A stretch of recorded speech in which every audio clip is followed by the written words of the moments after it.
if you can bring one thing from China back to your country, so what would it be? Can I bring back the internet back home? Yes. The internet Yes. is so good here. The Fast. network is excellent. Back home, it takes so long for you to for a page to load, but here you don't have to. You just click and that's it.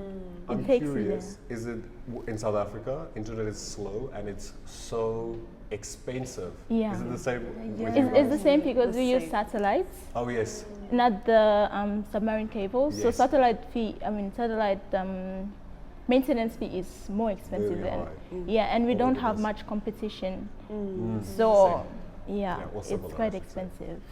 Yes, so good. That is things we need. Yeah. Please. And also, so it's fast and cheap here. Yeah. So I'm curious on, so compared to like when you first arrived here in China, have you like noticed any changes in the cities? Because you've been here for 5 years, right? Infrastructure, it doesn't take that long for them to if there's damage, they fix it right then. Even Efficiency. Yeah, Or a new efficiency. subway line just comes out of nowhere. Yes. Yeah. New When did that subway happen? just sprung out of nowhere and then it's there.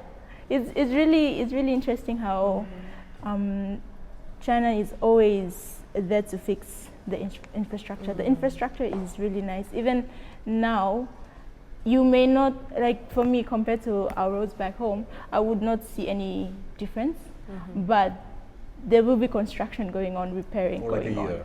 Yes. So that's one thing I've noticed, yeah.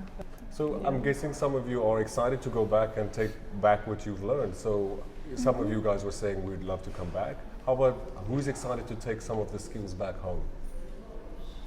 Are there any of you? Yes. I think I can say I'm most excited. I'm very excited, given the nature of my major, international relations. So I think I have a lot to take back home. There's a lot of gap in understanding China in Solomon Islands, for Solomon Islanders. There's a lot of misconceptions, that I should say. And people say a lot of crazy stuff about China that is not true. And so I think that gets me excited to share that experience from the government level all the way down to the citizens, just in general Solomon Islanders. So yeah, I'm very excited on that. I think that's the best way to really change it is by coming here yourself and sharing those stories. Because, you know, I was just telling you guys, my family came and it was a similar thing for them. They were like, oh, wow, this is not what I expected because of those misconceptions, right?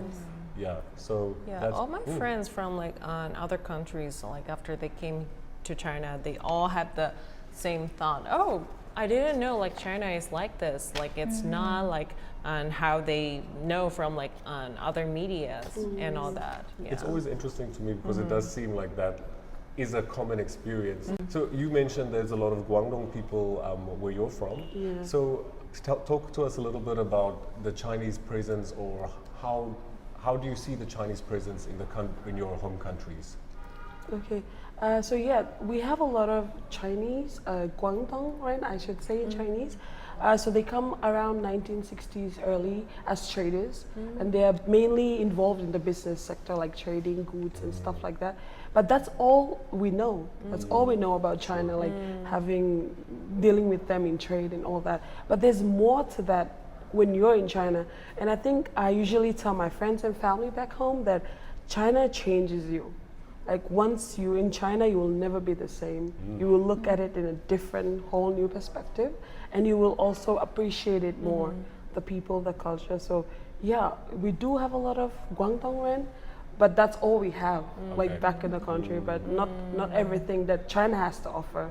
And that now that you're here, it's like a rare opportunity to actually learn and live it. Yeah. Interesting.